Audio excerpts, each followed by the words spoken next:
अजितदादांच्या अपघाती निधनामुळे राष्ट्रवादी काँग्रेससमोर अनेक प्रश्न उभे टाकले आहेत. त्यातला सर्वात पहिला आणि महत्त्वाचा प्रश्न म्हणजे अजित पवारांचा राजकीय वारसदार कोण. आणि तुर्तास या प्रश्नाचं उत्तर देताना सगळ्यांकडून एकच नाव ऐकायला मिळते, ते म्हणजे अजित पवारांच्या पत्नी सुनेत्रा पवार. जर सुनेत्रा पवारांकडे राष्ट्रवादी काँग्रेसची सूत्र गेली तर त्यांच्यासमोरची आव्हानं कोणती असतील ते पाहूया.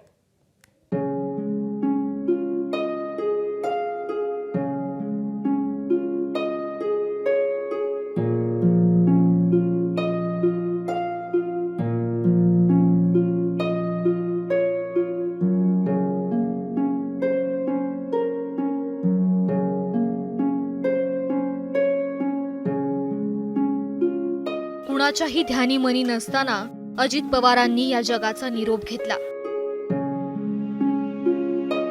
विमान अपघातात अजित पवारांचा मृत्यू झाल्यानं राष्ट्रवादी काँग्रेस एकाएकी पोरकी झाली. मात्र अजित पवारांच्या निधनानं एक प्रश्न जन्माला घातलाय, तो म्हणजे अजित पवारांचा राजकीय वारसदार कोण. घड्याळ पक्षचिन्ह असलेल्या राष्ट्रवादी काँग्रेसचं नेतृत्व कोण करणार. अजित पवारांच्या जागी उपमुख्यमंत्री म्हणून कोण बसणार. अजित पवारांना अखेरचा निरोप देतानाच राष्ट्रवादी काँग्रेसच्या काही नेत्यांनी या प्रश्नावर आपल्या भावना व्यक्त केल्यात. काय वाटतं की हे सगळ्या लोकांचं मत आहे की आता दादांचा पुढचा वारसा कोण चालवणार, या संदर्भात सध्या चर्चा चालू आहे.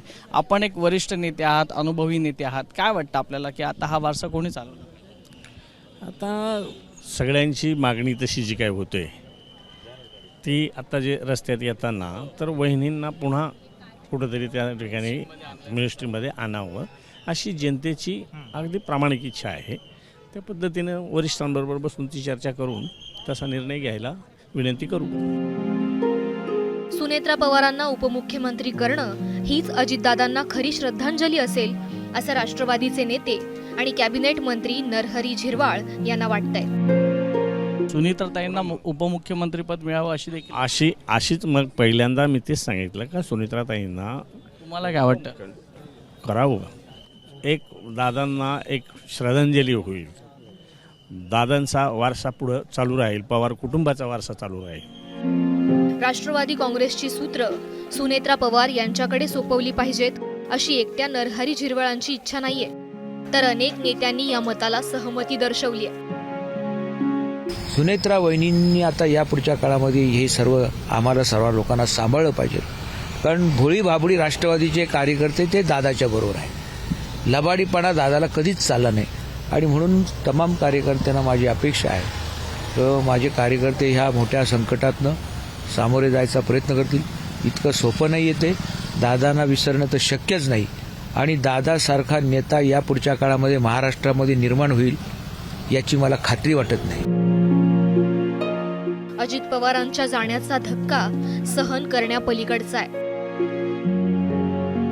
सर, एकंदरीतच ज्या पद्धतीची परिस्थिती घडली त्यानंतर या सगळ्याची परिस्थिती आलेली आहे, बोलायची या ठिकाणी प्रतिक्रिया कोणी देत नाही. जाता जाता अगदी एक दादांच्या अकाली जाण्याने आम्ही सगळेजण मानसिकदृष्ट्या खचलेलो आहोत. त्याच्यामुळे कुठल्याही परिस्थितीत काही बोलण्याच्या मनस्थितीत आमच्यापैकी कोणी नाही. महायुतीचा घटक पक्ष असलेल्या रिपाई आठवले गटानं सुद्धा सुनेत्रा पवारांनाच उपमुख्यमंत्री करण्याची इच्छा व्यक्त केली आहे. कारण रामदास आठवलेंच्या लेखी अजित पवारांची जागा घेण्यासाठी त्यांच्या मुलांकडे अद्याप आवश्यक तेवढा राजकीय अनुभव नाहीये.